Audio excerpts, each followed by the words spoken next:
আগামী 2 সপ্তাহের মধ্যে ব্যাপক পাল্টে যাচ্ছে আন্তর্জাতিক অপরাধ ট্রাইব্যুনাল বা আইসিটি। এই আদালতে অন্তর্বর্তী সরকার আমলে জুলাই আন্দোলনের সংগঠিত হত্যাকাণ্ড ও গুম খুন সহ 21টি মামলা চলমান আছে। নতুন চিফ প্রসিকিউটরের হাত ধরে বড় ধরনের পরিবর্তন আসতে যাচ্ছে দেশ ও বিদেশে খবরের অংশ হয়ে যাওয়া এই ট্রাইব্যুনালের। আগামী 1 সপ্তাহের মধ্যে ট্রাইব্যুনালের একাধিক প্রসিকিউটর পদত্যাগ করতে পারেন অথবা তাদের সরিয়ে দেওয়া হতে পারে। সাথে সাবেক চিফ প্রসিকিউটর তাজুল ইসলাম সহ কয়েকজন প্রসিকিউটরের বিরুদ্ধে ঘুষ লেনদেন ও নানা ধরনের অনিয়মের যেসব অভিযোগ জমা পড়েছে সেগুলোর তদন্তে বিশেষ টিম গঠন করা হতে পারে। সবচেয়ে বড় যে উদ্যোগটি নতুন প্রসিকিউশন টিম নিতে যাচ্ছে সেটি হলো এই আদালতে সাবেক প্রধানমন্ত্রী শেখ হাসিনার বিরুদ্ধে মৃত্যুদণ্ড দেওয়া সহ যে 3টি মামলার রায় হয়েছে সেগুলো নথিপত্র নতুন করে পরীক্ষা নিরীক্ষা করা হবে। শুধু পরীক্ষা নিরীক্ষাই করবে না, এসব মামলার রায়ে কোনো অনিয়ম পাওয়া গেলে আইনগত ব্যবস্থা নেওয়া হবে বলে জানিয়েছেন নতুন chief prosecutor advocate Mohammad Aminul Islam. আইসিটির একাধিক সূত্র বলছে, ট্রাইব্যুনালে যে 21টি মামলা চলমান সেগুলোতে বেশিরভাগ আসামি করা হয়েছে সাবেক অন্তর্বর্তী সরকার কিচেন ক্যাবিনেটের সদস্যের হুকুমে, এমন জনশ্রুতি আছে। এই অভিযোগটি গুরুত্ব দিয়ে তদন্ত করতে চায় নতুন প্রসিকিউশন। পাশাপাশি দল নিষিদ্ধের বিধান ও সেনা সদস্যদের এই ট্রাইব্যুনালের বিচারের বিধান যুক্ত করা সহ অন্তর্বর্তী সরকার আমলে জারি হওয়া আইসিটি নিয়ে 4টি অধ্যাদেশের গ্রহণযোগ্যতা ও আইনি বৈধতা পর্যালোচনা করবে নতুন প্রসিকিউশন। এসব অধ্যাদেশ ও সংশোধনী নিয়ে সুপ্রিম কোর্টের সিনিয়র আইনজীবীদের একটি দল উচ্চ আদালতে চ্যালেঞ্জ করতে পারে এমন খবর আছে নতুন প্রসিকিউশনের কাছে। তার আগেই আইনি বিষয়গুলো ঝালাই করে নিতে চায় নতুন প্রসিকিউটর ও তার টিম। সংশ্লিষ্টরা মনে করেন তদন্ত হলে গত 18 মাসে আইসিটির অনেক অজানা কাহিনী বেরিয়ে আসবে। বিস্তারিত জানতে চলুন যাওয়া যাক বিশ্লেষণে।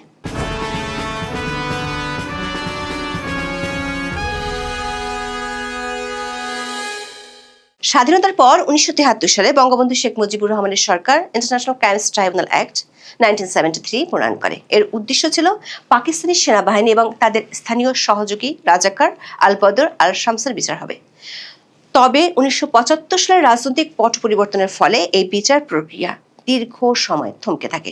2008 সালের সাধারণ নির্বাচনে আওয়ামী লীগের নেতৃত্বাধীন মহাজোটের অন্যতম প্রধান প্রতিশ্রুতি ছিল যুদ্ধাপরাধীদের বিচার। ক্ষমতায় আসার পর 2009 সালে তৎকালীন আওয়ামী লীগ সরকার 1973 সালের আইনটি সংশোধন করে এবং 25 মার্চ 2010 সালে আনুষ্ঠানিকভাবে প্রথম ট্রাইব্যুনাল গঠন করা হয়। মামলার সংখ্যা বেড়ে যাওয়ায় 2012 সালের 12 মার্চ দ্বিতীয় আরেকটি ট্রাইব্যুনাল গঠন করা হয়। 2013 সালের 21 জানুয়ারি আবুল কালাম আজাদ ওরফে বাচ্চু রাজাকারকে মৃত্যুদণ্ড প্রদানের মাধ্যমে প্রথম রায় ঘোষিত হয়েছিল এই ট্রাইব্যুনালে। মতিউর রহমান নিজামী, আলী হাসান মোহাম্মদ মুজাহিদ, কাদের মোল্লা, সালাউদ্দিন কাদের চৌধুরী এবং গোলাম আজমের মতো ব্যক্তিদের বিচার হয় এই ট্রাইব্যুনালে। 2024 সালের 5 আগস্ট রাজনৈতিক পট পরিবর্তনের পর আইসিটিতে নতুন মাত্রা যোগ হয়। রাতারাতি আগের আসামির পক্ষের আইনজীবীরা হয়ে যান রাষ্ট্রপক্ষের আইনজীবী। 2024 সালের 5 সেপ্টেম্বর তৎকালীন অন্তর্বর্তী সরকার জামাত ইসলামপন্থী সুপ্রিম কোর্টের আইনজীবী তাজুল ইসলামকে চিফ প্রসিকিউটর হিসেবে নিয়োগ দেয়। যদিও আওয়ামী লীগ সরকারের সময় এই ট্রাইব্যুনালে যুদ্ধাপরাধের অভিযুক্ত জামাত নেতাদের আইনজীবী ছিলেন তাজুল ইসলাম। একই সাথে পুনর্গঠন করা হয় ট্রাইব্যুনাল। এরপর থেকে তাজুল ইসলাম জুলাই আন্দোলনের সময় সংগঠিত মানবতা বিরোধী অপরাধের 21টি মামলায় চিফ প্রসিকিউটর হিসেবে দায়িত্ব পালন করেন। এই 21টি মামলায় 457 জনের বিরুদ্ধে বিচার চলেছে।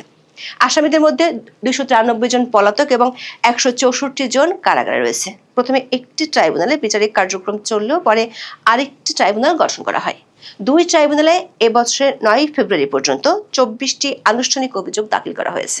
যে 3টি মামলায় রায় ঘোষণা করা হয়েছে সেগুলোর একটিতে সাবেক প্রধানমন্ত্রী শেখ হাসিনা ও সাবেক স্বরাষ্ট্রমন্ত্রী আসাদুজ্জামান খান কামালকে মৃত্যুদণ্ড দিয়েছে ট্রাইব্যুনাল। এই মামলায় সাবেক আইজিপি চৌধুরী আব্দুল্লাহ আল মামুন রাজসাক্ষী হওয়ায় সাজা কমিয়ে 5 বছরের কারাদণ্ড দেওয়া হয়। এছাড়া ডিএমপির সাবেক কমিশনার হাবিবুর রহমান হাবিব সহ 11 জনকে বিভিন্ন মেয়াদে কারাদণ্ড দিয়েছে ট্রাইব্যুনাল। গাজীপুরের সাবেক সংসদ সদস্য সাইফুল ইসলাম সহ 15 জনকে বিভিন্ন মেয়াদে কারাদণ্ড দিয়েছে ট্রাইব্যুনাল 2। রাজসাক্ষী হওয়া এক আসামিকে খালাস করে রায় দেওয়া হয় এই মামলায়। জুলাইয়ের মানবতা বিরোধী অপরাধের আরো 34টি মামলা এখন তদন্তাধীন রয়েছে ট্রাইব্যুনালের তদন্ত সংস্থায়। এর মধ্যে রামপুরার ছাদের কার্নিশে ঝুলে থাকা ব্যক্তিকে হত্যার মামলার বিচার কাজ শেষ হয়েছে। আগামী 4 মার্চ রায় ঘোষণা করা হবে। এই ট্রাইব্যুনালে আওয়ামী লীগ সরকারের আমলের হওয়া গুম ও নির্যাতনের বিচার চলছে। বিচারের মুখোমুখি হয়েছেন সাবেক সেনা কর্মকর্তা জিয়াউল হাসান, সাবেক ও বর্তমান কর্মরত সহ মোট 20 জন সেনা কর্মকর্তা মামলার আসামি। পুলিশের একেবারে ঊর্ধ্বতন কর্মকর্তা সহ মোট 65 জন জুলাইয়ের মানবতা বিরোধী অপরাধ মামলার আসামি। অন্তর্বর্তী সরকার আমলের ট্রাইব্যুনালের প্রসিকিউশন টিমের কর্তৃত্ব ছিল তাজুল ইসলামের নেতৃত্বে জামাতপন্থী আইনজীবীদের হাতে। সরকার বদলের সাথে সাথে বদল হয় সেই নেতৃত্বের। গত 24 ফেব্রুয়ারি ট্রাইব্যুনালের চিফ প্রসিকিউটর পদে তাজুল ইসলামের নিয়োগ বাতিল করে নতুন নির্বাচিত সরকার। একই দিন সুপ্রিম কোর্টের আইনজীবী মোহাম্মদ আমিনুল ইসলামকে এ পদে নিয়োগ দিয়ে প্রজ্ঞাপন জারি করে আইন, বিচার ও সংসদ বিষয়ক মন্ত্রণালয়ের সংশ্লিষ্ট বিভাগ। সরকার বদলের সাথে সাথে ট্রাইব্যুনাল নিয়ে বেরিয়ে আসছে নতুন নতুন তথ্য। অনিয়ম, দুর্নীতি, ট্রাইব্যুনাল থেকে তথ্য পাচারের মতো গুরুতর অভিযোগ উঠে এসেছে। এসব নিয়ে এখন অস্থিরতা, হতাশা বিরাজ করছে ট্রাইব্যুনালের প্রসিকিউশনে। একই সঙ্গে পাল্টাপাল্টি বক্তব্য, বিবৃতি, একে অন্যের প্রতি অবিশ্বাস, সন্দেহ এবং বিভক্তিও বাড়ছে।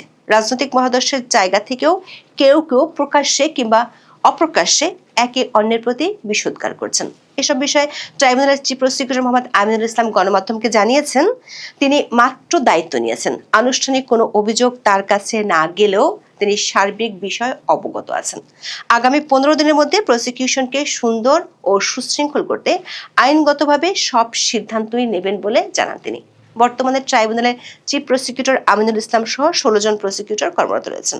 এর মধ্যে প্রসিকিউটর মোহাম্মদ আব্দুস সোবহান তরফদার ও মোহাম্মদ মিজানুল ইসলাম অতিরিক্ত অ্যাটর্নি জেনারেল পদমর্যাদার, প্রসিকিউটর গাজী মোনার হোসেন তামিম, বিএম সুলতান মাহমুদ, মোহাম্মদ শহীদুল ইসলাম সর্দার ও Faruk Ahmed deputy attorney general পদমর্যাদার দায়িত্ব পালন করছেন। এছাড়া সহকারী অ্যাটর্নি জেনারেল পদমর্যাদার দায়িত্ব পালন করছেন 9 জন প্রসিকিউটর। তাজুল ইসলামের বিদায়ের দিনই তিনি এবং প্রসিকিউটর গাজী মোনার হোসেন তামিমের বিরুদ্ধে কিছু অভিযোগ করেন প্রসিকিউটর বিএম সুলতান মাহমুদ।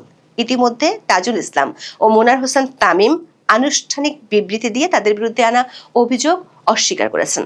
তারা বলেছেন এসব অভিযোগ বিদ্বেষপ্রসূত ও মিথ্যাচার। অন্যদিকে প্রসিকিউটর বিএম সুলতান মাহমুদের বিরুদ্ধে অন্য পক্ষের করা অভিযোগও সামনে আসে।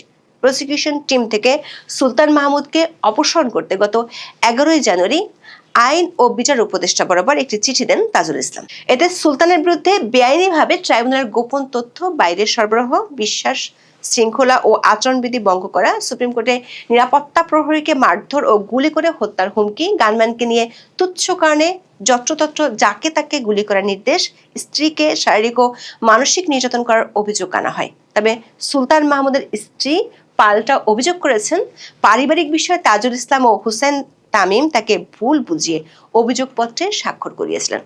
ট্রাইব্যুনাল সূত্রগুলো বলছে, প্রসিকিউশন বিএনপি ও জামাত ইসলামের রাজনৈতিক মহাদর্শের জেরে বিবাদে জড়িয়ে পড়েছে। একজন প্রসিকিউটর নাম প্রকাশ না করার শর্তে বলেছেন, প্রসিকিউশন পুনর্গঠনের সময় আইন, বিচার ও সংসদ বিষয়ক মন্ত্রণালয় থেকে বিএনপি ও অন্যান্য দলের কয়েকজন আইনজীবীকে প্রসিকিউটর হিসেবে অন্তর্ভুক্ত করার প্রস্তাব দেওয়া হয়েছিল। তবে বিএনপি পন্থী শীর্ষ আইনজীবীরা ট্রাইব্যুনালে কোনো আইনজীবী প্রসিকিউশনে নিয়োগ দিতে অনাগ্রহ দেখান। জানা গেছে, প্রসিকিউটর সুলতান মাহমুদ বিএনপি পন্থী আইনজীবী হিসেবে পরিচিত। জামাতপন্থী অন্য কয়েকজন প্রসিকিউটরের সঙ্গে তার এক ধরনের মনস্তাত্ত্বিক দ্বন্দ্ব রয়েছে অনেক আগে থেকেই। প্রসিকিউটরদের সঙ্গে কথা বলে জানা গেছে, অভিযোগ পাল্টা অভিযোগের পর অ্যাডভোকেট তাজুল ইসলাম ও গাজী মোনার হোসেন তামিমের পক্ষে দাঁড়িয়েছেন অন্তত 5 জন প্রসিকিউটর। অন্যদিকে সুলতান মাহমুদের পক্ষে দাঁড়িয়েছেন 5-6 জন প্রসিকিউটর। এর মধ্যে পদ, পদবি ও গাড়ির সুবিধা না পাওয়ার মতো অনুযোগও রয়েছে কয়েকজন প্রসিকিউটরের, যারা সহকারী অ্যাটর্নি জেনারেল পদমর্যাদার আইন কর্মকর্তা। দায়িত্ব নেওয়ার প্রথম দিনই এসব অভিযোগ চাওয়ার হয় ভাবতে হচ্ছে নতুন চিফ প্রসিকিউটর আমিনুল ইসলামকে। 2 সপ্তাহের মধ্যে এসব বিষয়ে তদন্ত কমিটি গঠন করার কথা ভাবছেন সরকারের শীর্ষ মহল। বিশেষ করে জুলাই আন্দোলনে সংগঠিত মানবতা বিরোধী অপরাধের মামলায় শেখ হাসিনার বিরুদ্ধে সাবেক আইজিপি চৌধুরী আব্দুল্লাহ আল মামুনকে রাজসাক্ষী করতে ট্রাইব্যুনালের প্রসিকিউটর গাজী মোনার হোসেন তামিমের বিরুদ্ধে ঘুষ লেনদেনের অভিযোগ উঠেছে। এই অভিযোগকে সরকার খুব গুরুত্ব দিয়ে বিবেচনা করছে। সে কারণে ট্রাইব্যুনালে এর মধ্যে যে 3টি মামলার রায় হয়েছে সেগুলো নথিপত্র পরীক্ষা নিরীক্ষা করে দেখা হবে। এমনিতেই এই মামলার রায় হওয়ার পরপরই এর বিচার প্রক্রিয়া নিয়ে আন্তর্জাতিক মহল থেকে বেশ সমালোচনা হয়েছিল। বিশেষ করে শেখ হাসিনা গুলির নির্দেশ দিয়েছিলেন কিনা সেটির প্রামাণিক দলিল নিয়ে প্রশ্ন উঠেছিল। 24 ফেব্রুয়ারি সাংবাদিকরা নতুন চিফ প্রসিকিউটরের কাছে জানতে চান এরই মধ্যে যেসব মামলা রায় হয়েছে সেগুলো পুনরায় ট্রায়ালে আনার কোনো সুযোগ আছে কিনা। এই প্রশ্নের জবাবে চিফ প্রসিকিউটর বলেন, ট্রাইব্যুনালে যেসব মামলা রায় এরই মধ্যে হয়েছে পর্যায়ক্রমে সেই রায়গুলোর নথি পরীক্ষা করে দেখা হবে। এমনকি বিচার সম্পন্ন হওয়া মামলাগুলোর ফাইলে যদি কোনো অসঙ্গতি বা অনিয়ম পাওয়া যায় সেক্ষেত্রে প্রয়োজনীয় আইনগত পদক্ষেপ নেওয়া হতে পারে। ফর্মাল চার্জ থেকে তদন্ত প্রক্রিয়া সবকিছু পর্যালোচনা করে জাতির প্রত্যাশা অনুযায়ী বিচার নিশ্চিত করার কথা জানিয়েছেন তিনি। একই সাথে যে 21টি মামলা এখন চলমান আছে সেগুলোর এফআইআর থেকে শুরু করে সমস্ত নথিপত্র পরীক্ষা করে দেখার সিদ্ধান্ত হয়েছে সরকারের উপর মহলে। সরকার একটি সূত্র বলছে, জুলাই হত্যাকাণ্ডের বিচার নিয়ে তাড়াহুড়ো করে সরকার কোনো প্রশ্নের মুখে পড়তে চায় না, কারণ ইতিমধ্যে এই ট্রাইব্যুনালের আগের প্রসিকিউশন টিম নিয়ে সরকারের কাছে বেশ কিছু অভিযোগ জমা পড়েছে। এর মধ্যে একটি হলো অন্তর্বর্তী সরকারের কিচেন ক্যাবিনেটের 4 সদস্যের হুকুমে মামলাগুলোতে আসামি কাদের করা হবে সে সিদ্ধান্ত নেওয়া হতো।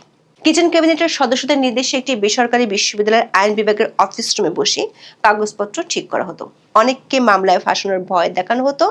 এমন প্রেক্ষাপটে 26 ফেব্রুয়ারি নতুন চিফ প্রসিকিউটর সাংবাদিকদের বলেছেন, তার মাধ্যমে কোনো নির্দোষ মানুষ বিন্দু মাত্র হয়রানির শিকার হবেন না। আবার কোনো অপরাধী পার পেয়ে যাবে এই চিন্তা করে লাভ নেই। আবার তাজুল ইসলামের নেতৃত্বে প্রসিকিউশন টিম অনেক বিধি বহির্ভূত সুবিধা নিত এমন অভিযোগের তদন্তের সিদ্ধান্ত হয়েছে। দর্শক, জুলাইয়ের মানবতা বিরোধী অপরাধ মামলার বিচারিক প্রক্রিয়ার শুরু থেকেই মানবাধিকার কর্মী ও আইন বিশেষজ্ঞরা নানা ব্যত্যয় ও ত্রুটির কথা নিয়ে সমালোচনা করে আসছিলেন। তাদেরই একজন সুপ্রিম কোর্টের আইনজীবী সারা হোসেন। তিনি বিবিসি বাংলাকে বলেছেন, আন্তর্জাতিক অপরাধ ট্রাইব্যুনালের মামলায় গত 15 মাসে বিনা বিচারে অনেককে দীর্ঘদিন ধরে আটকে রাখা হয়েছে। চিফ প্রসিকিউটর পদের এই পরিবর্তনের ফলে প্রতিহিংসা পরায়ণতার অবসান হবে বলে মনে করেন সারা হোসেন। সূত্রগুলো বলছে, আরও একটি বিষয় নতুন প্রসিকিউশনকে গুরুত্ব দিয়ে ভাবতে হচ্ছে। সাংবিধানিক বাধ্যবাধকতাকে পাশ কাটিয়ে আইসিটি অ্যাক্টকে অধ্যাদেশের মাধ্যমে সংশোধন করে জুলাই হত্যাকাণ্ডের বিচার শুরু করেছিল অন্তর্বর্তী সরকার। শুধু তাই নয়, নিজেদের ইচ্ছে মাফিক 4 বার নতুন করে অধ্যাদেশ জারি করেছিল, যার অনেকগুলো উচ্চ আদালতে প্রশ্নের মুখে পড়তে পারে। যেমন দল নিষিদ্ধের বিধান যুক্ত করা এবং সেনা সদস্যের বিচার করা নিয়ে 2টি অধ্যাদেশ কোর্টে চ্যালেঞ্জ হতে পারে শিগগিরই। 12 মার্চ সংসদ অধিবেশন বসার আগে এসব অধ্যাদেশ নিয়ে ব্যাপক পরীক্ষা নিরীক্ষা চালাতে চায় আইন মন্ত্রণালয়। ইতিমধ্যে তারা সে কাজও শুরু করেছে। সূত্রগুলো বলছে, আগামী 2 সপ্তাহের মধ্যে ট্রাইব্যুনালের প্রশাসনিক ও আইনগত 2 ক্ষেত্রেই বড় ধরনের পরিবর্তন আসতে যাচ্ছে। এখন এ পর্যন্ত। সবাই ভালো থাকুন, সুস্থ থাকুন, নিরাপদে থাকুন। দেখা হবে আগামী পর্বে।